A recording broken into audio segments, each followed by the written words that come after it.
Friends, last time we spoke about how the West came to know about the Buddha, and in that connection we talked about the famous book The Light of Asia by Sir Edwin Arnold, who was the principal of the Sanskrit College, Pune, and later the chief editor of the Telegraph, London. When this book was published, it revolutionized the thinking of the Western world about the Buddha. 140 editions were published between England and America, and this book was translated into 13 European languages. Great persons like Swami Vivekananda, Rabindranath Tagore, and Mahatma Gandhi were greatly impressed with this book. Gandhiji writes in his autobiography that once this book came to his hand, he didn't leave it till he finished it. In the preface of the book, the author writes that there is divergence of opinion about what the Buddha's teachings are. Like we have Mahayana, Hinayana, Vajrayana, Lotus Sutra, etc. But the entire Buddhist literature the world over, there is not a single instance, a word written which mars the beautiful character, the purity and tenderness of this illustrious prince from India. Then what are the uniqueness of the Buddhas? What are the unique qualities? We spoke about that also. How when the Buddha was approached by the messenger from Kapilvastu, when his father sent the message that he should come and see him, before the congregation of the bhikkhus and the laymen whom he was addressing in Rajagriha, he said this was his duty and this was also his desire. Nobody has a right to show disrespect to his parents, because of whom he got the physical body through which he got the nirvana. Then we also spoke about how as the teacher, Buddha was par excellent, and narrated the story of Kisa Gotami, who didn't know about death, and in order to make her understand about death, the Buddha asked her to bring some mustard, only taking care not to bring from some house where somebody was dead. She couldn't find any house and understood that death was common to everybody.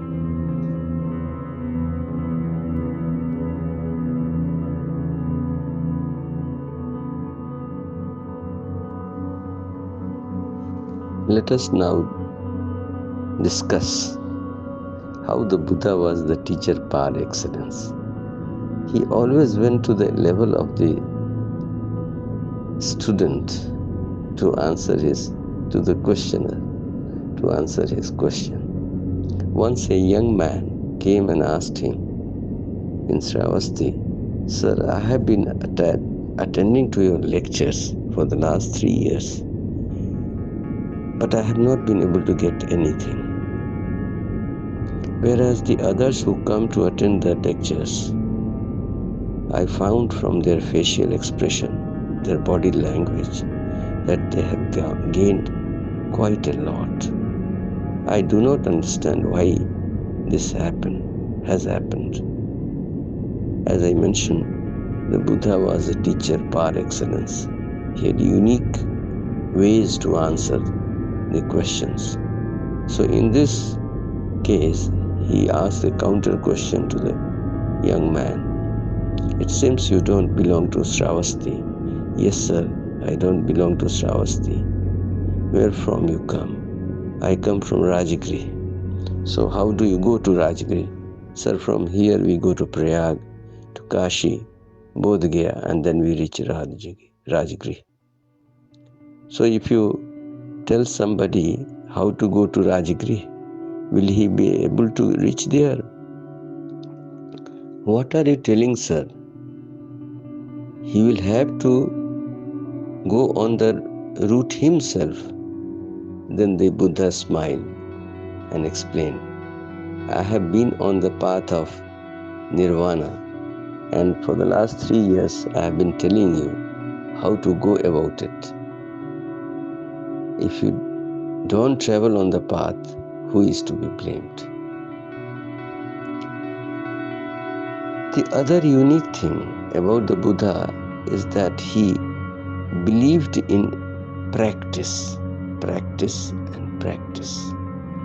To him, the theoretical knowledge was of not any relevance.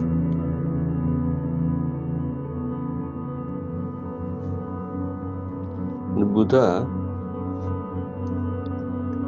in the Yamaka Vagga, verses 19 and 20, gives the example of two persons.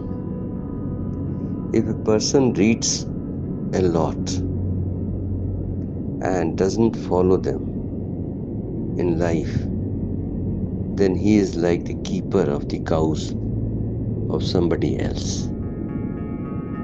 His job is to take the cows to the forest for grazing and then bring them back and return to the master.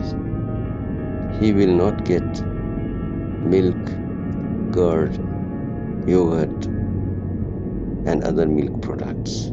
On the other hand, if he reads a little and follows it in his life, then he is like the owner of the cows. He will get benefit from all the products which come out of milk. He will get milk, curd, buttermilk, everything. The other example the Buddha gives is about the flowers. The flowers are of two types. One is that which looks beautiful but has no scent, and the other one has the beauty as well as the fragrance. Buddha says that if we read a lot, or we read and don't practice it in life, then we are like those flowers which are beautiful to look, but they don't have fragrance. On the other hand,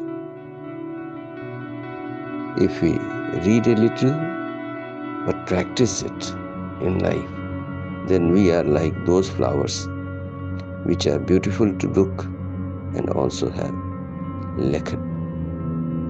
fragrance.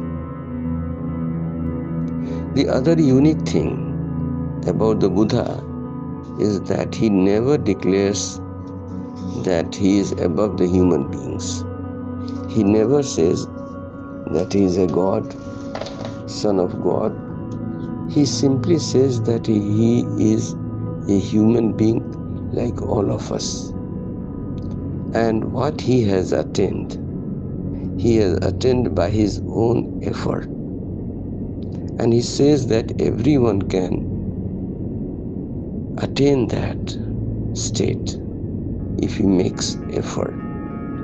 And thereby he asked his disciples not to set up his idols or offer flowers, but out of devotion after his passing away, we have statues in the temples and we offer flowers, jungles of flowers all over the world on the statues of the Buddha and chant Buddham Sharanam Gacchami. As I mentioned, the Buddha believed in realizing everything through his own experience. When the father came to know that the son had a lot of inclination towards spirituality, he asked all the wise people of the kingdom to come and explain to the Buddha as a young prince, Siddhartha, about the Hinduism. And if we compare Hinduism with Buddha's teachings, we find a lot of similarity. Say, for example, the law of karma, the law of reincarnation. They are similar. But when Prince Siddhartha was introduced to these scriptures, he was not satisfied. He didn't accept them as they came and wanted to experiment himself and find out the remedy for the miseries of life.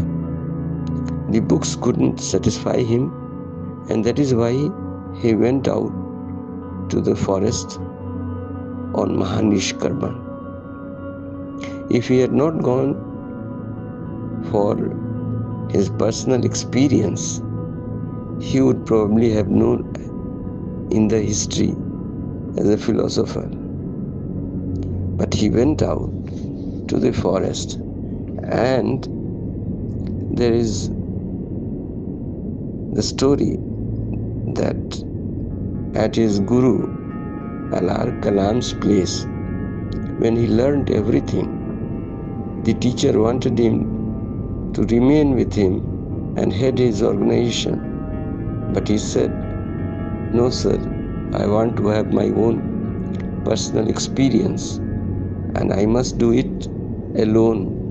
And he paid respects to him and left. Similarly, Buddha Karamaputta, who was the second teacher, he also offered him the seat of the head of the organization he was heading. But Bhikkhu Siddhartha again declined, that he wanted to have his own personal experience through his own efforts. So for him, the personal effort, personal experience was the most important thing. And that is a great teaching for us. What Buddha told or Buddha experienced was his personal experience. If we want to gain anything from his teachings, we have also to experience the same thing in our own way. There is no way out. We can't just copy without practicing. The practice has to be there. And the other most unique thing about the Buddha is that he is known as Mahakarunik, embodiment of great compassion.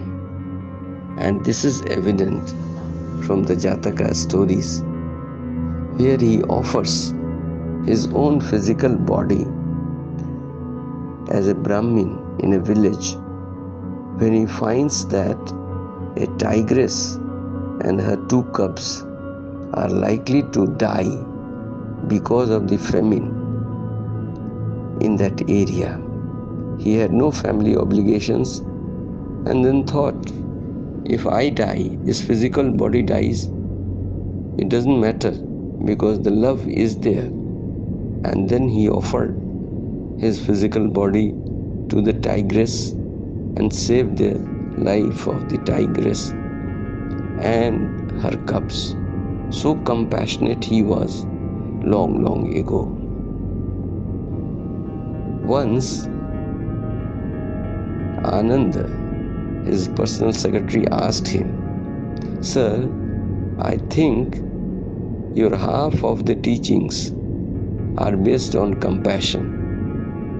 The Buddha said, No, Anand, it's not like that. My entire teaching is based on compassion and only compassion. Thank you very much, friends. We'll meet again in the next episode.